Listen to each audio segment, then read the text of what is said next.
화면을 한번 봐주십시오. 다들 다 들어보신 얘기고 아는 얘기겠지만 사법농단 수사에 관련돼서 여러 가지 조사를 받은 우리 법관들이 아직도 지금 여기에서 풀려나지 못하고 있죠. 본인의 신분들이 정리가 안 되고 있는데 피의자냐 참고인냐 뭐 이런 것들도 지금 확실하지 않고 검찰이 그렇게 강압적으로 수사하는지 몰랐다. 내가 만약에 알았다면은 내가 검찰 조서를 그렇게 쉽게 증거를 인정 안 했을 거다.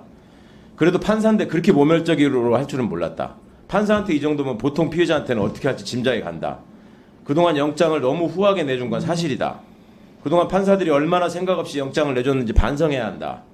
사법농단 수사로 특히 영장 문제에 대해서는 많은 판사들이 공감을 하고 있는 것 같다. 이게 몇 년 전에 내부망에서 그렇게 심각하게 논의를 하시고서 실제 통계로 나와 있는 걸 보면 전혀 개선이 없어요.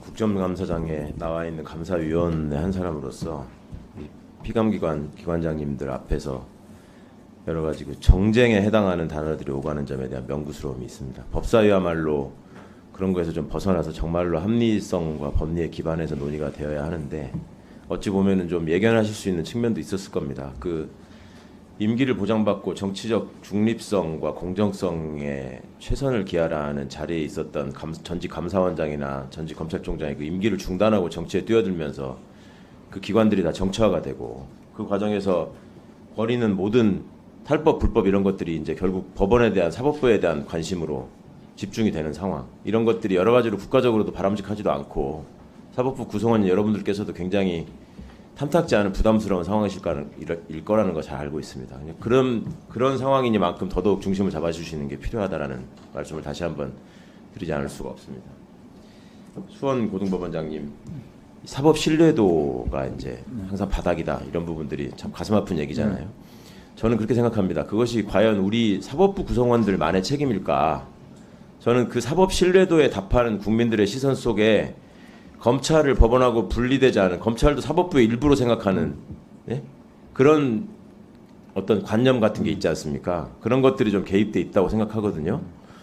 그래서 이런 그 것들이 왜 생겼을까를 생각해 보면 원장님 그 피의사실 공표죄에 관해서 그동안 단 한 건도 제대로 재판된 적이 없다라는 거 아까 말씀 들으셨잖아요.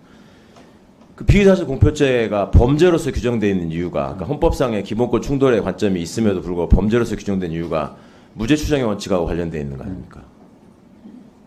네, 그렇습니다. 그렇지 않습니까? 예.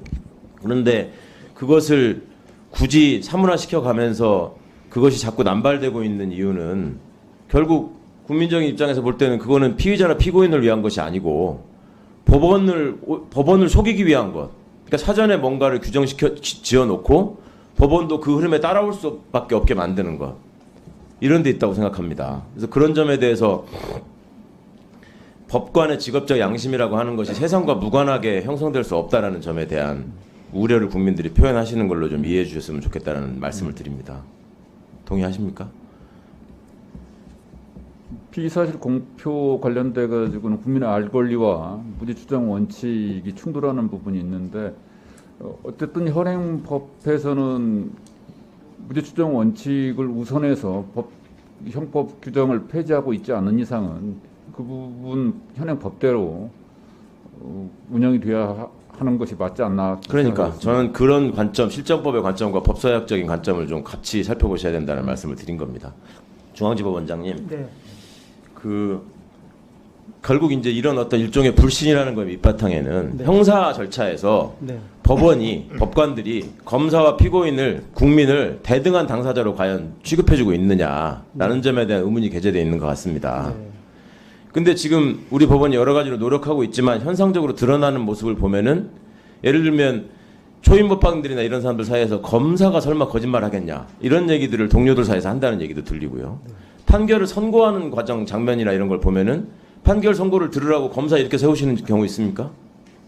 없잖아요. 네, 그렇습니다. 피고인은 이렇게 세우는 경우가 많잖아요. 네. 그런 것들 하나를 보면서 국민들이 과연 우리를 대등한 당사자로 취급하고 있는가라는 점에 대한 의문을 제기할 수밖에 없다. 또 법원은 그냥 넘어가는 일이지만 결국 당사자가 돼보시니까 많이 느꼈단 말입니다. 조사를 받은 우리 법관들이 아직도 지금 여기에서 풀려나지 못하고 있죠. 본인의 신분들이 정리가 안 되고 있는데 피의자냐 참고인냐 뭐 이런 것들도 지금 확실하지 않고 검찰이 그렇게 강압적으로 수사하는지 몰랐다. 내가 만약에 알았다면은 내가 검찰 조서를 그렇게 쉽게 증거로 인정 안 했을 거다. 그래도 판사인데 그렇게 모멸적으로 할 줄은 몰랐다.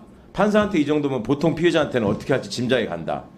그동안 영장을 너무 후하게 내준 건 사실이다. 그동안 판사들이 얼마나 생각 없이 영장을 내줬는지 반성해야 한다. 사법농단 수사로 특히 영장 문제에 대해서는 많은 판사들이 공감을 하고 있는 것 같다. 이게 몇 년 전에 내부망에서 그렇게 심각하게 논의를 하시고서 실제 통계로 나와 있는 걸 보면 전혀 개선이 없어요.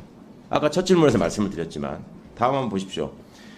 법원 스스로도 자책하고 반성하신 게 많이 있었습니다. 법원은 검사에게 영장을 발부해주기 위해 존재하는 기관이 아니다. 자판기가 아니라는 말씀이죠. 압수수색 영장 청구 건수가 10배 이상 늘었다. 검찰을 무소불위의 빅브라더로 만들어준 건 다름 아닌 법원이다. 법원이 그동안 검사의 업무에 협조하는 데만 몰두했지 국민의 자유와 권리를 지키는 데는 소홀했다.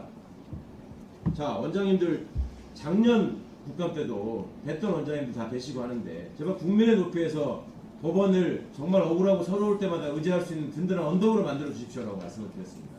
이 판사들 스스로 얘기했던 이런 모습들이 지금 획기적으로 개선되고 있고 내가 법원장으로 있는 동안 이런 얘기는 절대 안 나오게 하겠다. 자신 있게 말씀하실 수 있습니까? 저는 중앙지법원장님하고 서울고등법원장님 의견을 듣고 싶습니다. 했다. 자신 있게 말씀하실 수 있습니까? 저는 중앙지법원장님하고 서울고등법원장님 의견을 듣고 싶습니다.